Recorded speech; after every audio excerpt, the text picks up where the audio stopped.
안녕하세요. 결혼한 지 2년 차임에도 불구하고 이혼을 하게 된 30대 여성입니다. 이렇게 남에게 제 이야기를 해보는 게 처음이라 어디서부터 어떻게 이야기를 해야 할지 잘 모르겠지만 두서가 없더라도 들어주세요. 이렇게라도 털어놓지 않으면 정말 글자 그대로 돌아버릴 것 같거든요. 일단 이혼을 결심하게 된 건 어머님 때문입니다. 어머님의 멋대로인 성격은 그렇다 치더라도 배려심 없는 어머님의 말씀을 더는 참을 수가 없었거든요. 그래서 남편의 눈물 젖은 호소에도 불구하고 갈라서기로 했지요. 남편과는 학교 선배의 소개로 만났어요. 그런데 제가 원래 성격이 낯을 많이 가려서 소개팅이라던가 그런 자리를 별로 좋아하질 않았거든요. 그런데 학교 선배 말로는 남자답고 책임감 있는 정말 괜찮은 친구라서 소개해주는 거라대요. 그리고 소개팅을 주선한 학교 선배도 워낙에 평판도 좋고 사람 좋기로 유명했고요. 그래서 그러면 선배 안목을 믿고 한번 만나보겠다고 한 자리였습니다. 그리고 만나서는 솔직히 소개팅이라는 게 서로 잘 보이려고 노력하는 자리잖아요. 저랑 남편도 별반 다르지 않았고요. 이미 서로 사진으로 얼굴도 봤고 배경이라고 해야 할지 조건도 어느 정도 서로 들은 바가 있었기 때문에 그 외적으로 매력 어필을 하느라 바빴달까요. 그렇게 저희는 서로에게 호감을 갖게 되었고 소개팅한 지 2달 만에 본격적으로 연애를 시작했습니다. 그리고 이후로 크고 작은 사건 없이 연애하다 무르르듯 결혼 이야기까지 나왔네요. 하지만 결혼이라는 건 단지 남녀 둘이서 좋다고 될 일이 아니라더니 본격적으로 결혼 이야기가 나오자 생각지도 못한 조건들까지 따지게 되더라고요. 그리고 그중 하나가 제 학벌이었습니다. 남편은 대학교를 마친 뒤 바로 직장 생활을 시작한 반면 저는 대학원에 박사까지 마치고 취업을 했어요. 그리고 대학원에 가게 된 것은 제 의지도 있었지만 친정어머니가 워낙 배움에 욕심이 있으신 분이라서 친정어머니의 뜻을 따른 것도 있네요. 친정어머니께서 워낙 가부장적인 집안에서 자라셔서 위에 삼촌들에게 치여서 대학에 가질 못하셨거든요. 그렇다 보니 딸을 낳으면 좋은 학벌에 능력 있는 여자로 자라길 바라셨다대요. 그리고 그런 친정어머니 덕분에 지금의 제가 될 수 있었다고 생각합니다. 아무튼 그렇다 보니 남편보다 사회생활 경력은 짧았지만 연봉은 높았어요. 원래 많은 회사들이 박사 출신들은 그것도 경력으로 쳐주거든요. 그런데 남편도 제가 박사 출신인 건 알았어도 연봉까지 자기보다 높을 줄은 몰랐던 모양입니다. 그래서 처음에 서로 경제적인 사정을 오픈했을 때 남편이 직장 생활을 얼마나 했다고 돈을 그렇게 많이 모았냐며 크게 놀라했어요. 그리고 반면에 저는 저대로 남편의 직장 생활이 7년 남짓이었는데 모아둔 돈이 1억도 안 돼서 놀랐고요. 하지만 이런 걸로 나온 결혼 이야기를 엎을 생각은 안 했습니다. 남편도 성실하고 저도 성실한 사람이었으니 돈이야 앞으로 벌어가면 되는 거라고 생각했거든요. 상견례는 어머님이 원하시는 지역 내 식당에서 하게 되었습니다. 친정부모님께서 일방적으로 1시간 반을 이동하셔야 했지만 어머님은 차가 없으셨고 저희 부모님은 있으셔서 그러려니 하고 진행했어요. 그런데 어머님이 저희 친정부모님보다 늦게 오신 것도 부족해서 저희 부모님더러 늦어서 미안하다던가 오시느라 고생하셨다는 말 한마디를 안 하시더라고요. 그리고 예의를 중시하시는 친정어머니께서 이미 이때 어느 정도 기분이 상하신 눈치셨지요. 그런데 이후로 시작된 상견례 자리에서 어머님이 보여주신 태도는 이렇게 표현해도 될지 모르겠지만 정말로 가관이었습니다. 어머님께선 당신은 원래 성격이 솔직하고 당당하다며 당신이 하고 싶은 말이라면 상대의 기분은 생각지도 않고 전부 다 내뱉으셨으니까요. 그리고 그런 어머님의 화법은 제 학벌 이야기가 나오면서 정점을 찍었어요. 어머님께서 먼저 저를 보면서 한숨을 푹 내쉬고는 솔직히 걱정이네요 하고 말문을 여셨습니다. 그리고 그 모습을 보신 친정어머니가 뭐가 걱정이시냐고 대놓고 물으셨고요. 그러자 어머님께선 제가 마음에 안 드는 건 아니지만 그 쓸데없이 학교 다닌다고 허송세월을 보냈으니 이제 어느 세월에 살림을 가르치나 싶다고. 앞으로 저 가르칠 생각에 까마득하시다며 살림이란 게 원래 자꾸 해봐야 느는 거 아니겠냐. 그래서 당분간은 당신이 저를 옆에 끼고 가르칠 생각이라대요. 저는 저대로 금시초문이라 당황했는데 아니나 다를까 저희 친정부모님도 기함을 하셨습니다.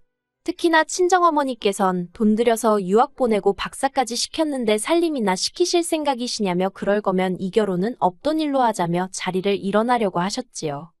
그리고 그제서야 남편이 나서서는 그런 의미가 아니셨을 거라며 절대로 제가 회사를 관둘 일은 없을 거라고 자기 어머님더러 왜 말씀을 그렇게 하시냐면서 서둘러 상황을 정리하긴 했는데 아무튼 그래서 시어머니랑 친정어머니는 그때부터 사이가 있는 대로 어긋나 버렸어요.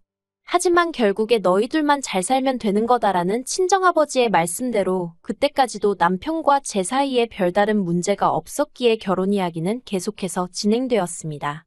그래서 상견례가 있고 5달 후에 남편과 정식으로 부부의 연을 맺었고요. 그런데 결혼식을 올리고 얼마 지나지 않아서부터 다시 어머님이 슬금슬금 저희 살림에 간섭을 하려 드셨습니다.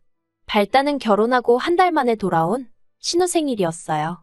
어머님께서 신우 생일이니까 다 같이 밥이나 먹자 하며 시댁으로 오라셨고 그래서 신우가 평소 좋아한다는 생크림 케이크에 작은 선물 하나 준비해서 시댁을 찾았지요. 그런데 막상 도착한 시댁에는 먹을 거라곤 하나도 준비되어 있지 않았고 어머님께서 저더러 같이 상을 차리자 하시는 거예요. 그래서 제가 일단 기본적인 건 돕기는 했는데 정작 신우는 방에서 뭘 하는지 나와보지도 않고 어머님께선 제가 하는 재료 손질이며 칼질이며 당신 성에 차질 않았는지 싫은 소리를 계속해서 늘어놓으셨습니다. 그리고 이후로도 이런 비슷한 일이 2~3번 더 반복되면서 저도 너무 짜증이 나더라고요. 오라니 안 갈 수도 없고 그래서 가보면 매번 저에게 이것저것 가르치려 하시는 게. 그런데 솔직히 말해서 저도 대학을 다니면서부턴 자취도 오래 했고 유학도 2년이나 했으니 기본적인 건 할 줄 알았거든요. 다만 저 하나만 챙기며 살면 되었기에 어머님 기대치에 미치지 못했을 뿐이지요. 그리고 까놓고 말해서 제가 전업주부도 아니고 남편보다 돈도 잘 버는 상황에서 왜 살림까지 도맡아야 하는지 도저히 납득할 수가 없었습니다. 특히 음식에 있어서는 둘 다 아침도 안 먹지. 점심은 회사에서 해결하지. 그러니 저녁 정도만 밑반찬에 메인 몇 가지 사다가 먹으면 충분한 상황이었거든요. 그런데 어머님은 자꾸 사다 먹으면 몸이 축난다며 그래도 해 먹어야 한다고 그러니 제가 배워야 한다고 고집을 피우셨고 그래서 틈만 나면 저를 시댁으로 불러들여 이것저것 가르치려 드셨지요. 하지만 남편과 마찬가지로 평일 내내 일하다 주말에 비로소 숨 좀 돌리는데 왜 매번 저한테만 자꾸 뭘 배워라 하시니 그것도 환장하겠더라고요. 그래서 결국 어머님께 앞으로도 계속 음식을 가르치시려고 부르실 거면 차라리 남편을 부르시라 했네요. 그 사람이 저보다 부엌 일도 잘하고 먹는 것도 좋아하니까 그 사람이 배우는 편이 훨씬 효율적일 거라고요.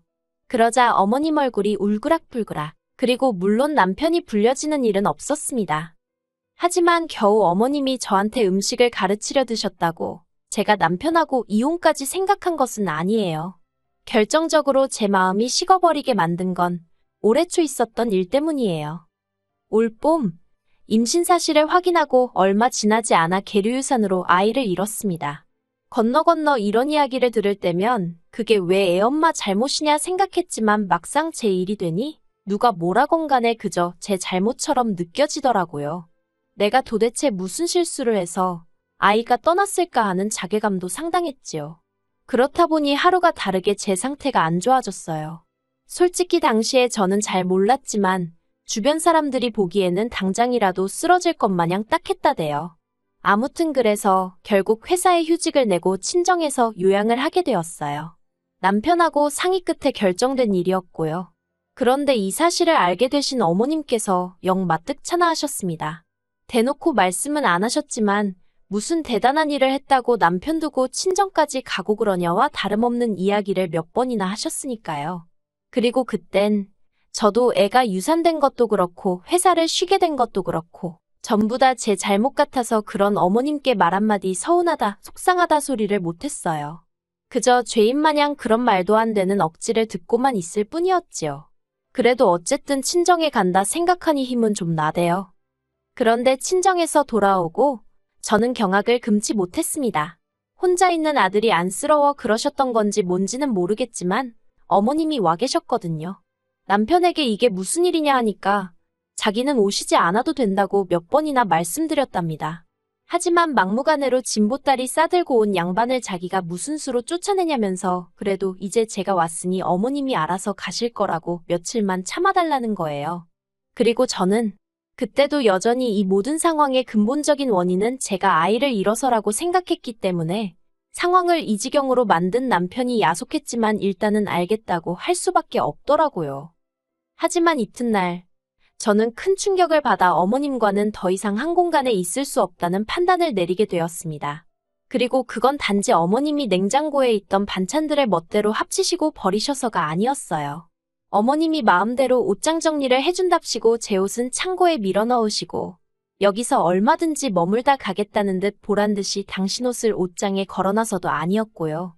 그건 바로 제가 임신 사실을 확인하고 기뻐서 보관해두었던 임신 테스터기와 미리 준비해놓은 베넷 저고리를 어머님이 멋대로 처분해버리셨기 때문이었습니다. 처음엔 제가 둔 곳을 착각한 건가 싶어서 집안을 샅샅이 뒤졌거든요. 그런데 그런 저를 보고 어머님이 뭘 그렇게 찾냐 물으시대요. 그래서 혹시 제 물건에 손대셨냐고 애둘러 여쭤봤더니 잠깐 생각하시는 듯 하더니 아 그거 내가 버렸다 그러시는 겁니다. 그리고 순간 저도 모르게 큰 소리로 왜 제 물건에 마음대로 손을 대셨냐고 화를 냈어요. 그럴 수밖에 없었던 게 솔직히 아이도 떠났고 친정에서 마음을 달래고 왔긴 했지만 여전히 저는 그 아픔에서 벗어나지 못한 상황이었으니까요. 그리고 저는 다른 무엇보다도 그 두 가지는 오래오래 간직하려고 했고요.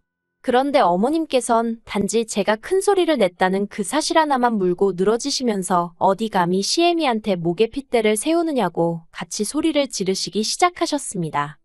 그리고 안 되겠다 싶어서 저는 친정부모님께 전화를 드렸어요. 제발 나 좀 다시 친정으로 데려가 달라고요. 그러자 어머님은 어머님대로 제 남편이 당신 아들이니 당신 편이라고 생각하셨는지 거기다 전화를 걸어서는 빨리 오라고 네 마누라가 나 잡는다고 나오지도 않는 곡소리를 내시는 게 아니겠어요. 아무튼 정신이 하나도 없었을 만큼 난리도 그런 난리가 없었습니다. 이윽고 저희 친정부모님이 도착하시기가 무섭게 남편까지 헐레벌떡 집 안으로 들어오대요. 그리고 얼마나 울었는지 제대로 나오지도 않는 목소리로 제가 남편더러 어머님이 내 물건에 손대신 거 아냐? 우리 애기 베넷 저고리 버리신 것도 아냐고 따졌습니다. 친정부모님도 어머님더러 아무리 자식이 사는 집이라지만 엄연히 남의 집인데 집주인이 자리 비웠다고 멋대로 오셔서는 이게 무슨 경우냐고 큰 소리를 내셨지요. 그러자 남편이 얼굴이 사색이 되어서는 저희 친정부모님더러 일단 죄송하다며 몇 번이나 고개를 숙이대요. 그러니 어머님은 어머님대로 네가 왜 사과를 하느냐고 언성을 높이셨습니다. 그리고는 하시는 말씀이 내가 아들집에 왜 못 오냐. 그리고 애 죽여놓고 뭐 잘했다고 유난이냐며 저에게 삿대질을 하시는 거예요. 저희 부모님한테도 딸 공부 많이 시켰다고 목에 힘 꽤나 주더니 애 하나도 제대로 못 낳는 거 어디다 써먹느냐고 사기 결혼이랍니다. 저는 정말이지. 제가 어머님에게 좋은 감정이 있던 것은 아니지만 그래도 그렇게 무식하고 경우 없으신 분인 줄은 몰랐거든요. 그래서 충격이 더 컸고요. 그래서 제가 친정으로 가겠다며 제대로 정리도 못한 짐을 다시 싸기 시작했습니다. 그런데 그때 친정아버지께서 네가 왜 친정으로 오느냐며 저희 남편더러 지금 당장 짐 싸서 어머님 모시고 나가라시대요. 엄연히 이 집이 내 명인데 왜 내 딸이 집을 비우느냐고 네가 나가라고요. 그러자 어머님께서 영문을 모르겠다는 듯 당황한 얼굴로 남편에게 이게 무슨 말이냐고 따지셨습니다. 알고 보니 어머님은 저희가 사는 집이 남편 명의로 되어 있는 줄 아셨던 모양이래요. 그리고 그 자리에서 남편이 말하기를 하도 어머님이 저를 밉게 보셔서 자기 딴에는 점수 좀 따겠다고 저희 친정아버지가 자기 앞으로 집을 해주셨다고 했었답니다. 어이가 없어서 막말로 저희 어머님도 웃긴 게 제가 결혼하고자 선택한 사람이니 이렇게 말하면 제 얼굴에 침 뱉기 같지만 저희 남편이 뭐 얼마나 조건이 대단하다고 저희 친정에서 집까지 해주면서 사위로 맞이했을 거라 생각하신 걸까요? 아무튼 기도 안 차는 상황에서 친정아버지도 황당해서 표정을 못 감추시고 그렇게 남편이 상황에 대한 책임을 지겠다며 거의 강제로 어머님을 모시고 밖으로 나갔어요. 그리고 저는 고민에 빠졌습니다. 남편이 보여준 태도는 100% 만족스럽진 않았지만 그래도 자기 딴에는 중립이 아닌 어떻게든 제 편을 들려고 했던 게 보였으니까요. 그래서 그냥 어머님한테만 발길을 끊고 살아볼까 그런 생각도 안 한 게 아니에요. 하지만 자식이냐곤 남편하고 신우둘 뿐이고 그나마 신우는 딸이라고 해도 저희 남편하고 차별받으며 자라서인지 어머님과의 관계가 썩 좋질 못하거든요. 그러니 결국 시간이 흐를수록 남편이 어머님 뒤치다꺼리는 물론이고 경제적으로 도와드려야 할 게 불보듯 뻔한 일이었지요. 그래서 결국 쉽지 않은 결정이었지만 남편과 헤어지기로 마음먹었습니다. 남편은 제가 원한다면 어머님과 철저히 연을 끊고 살겠다 했지만 천륜이 그렇게 쉽게 끊어지지 않는다는 건 다들 알잖아요. 그리고 언젠가 저를 향한 남편의 사랑이 달라지기라도 하면 그 원망은 제가 또 어떻게 감당할 수 있겠나 싶대요. 그래서 이혼으로 마음을 굳혔습니다. 그런데 아이러니하게도 이혼하겠다고 어머님께 알리니 어머님이 꺼이꺼이 우시면서 제가 그렇게 상처받을 줄 몰랐다고 늙은 당신을 한 번만 용서해달라 하시대요. 정말이지 처음 만났을 때부터 마지막 헤어지는 자리까지 한순간도 제 마음을 편하게 해주시지 않는다는 생각에 그 모습도 보고 있기가 버겁더군요. 그래서 그런 어머님에게 전에 없이 냉랭하게 죄송하다 인사드렸습니다.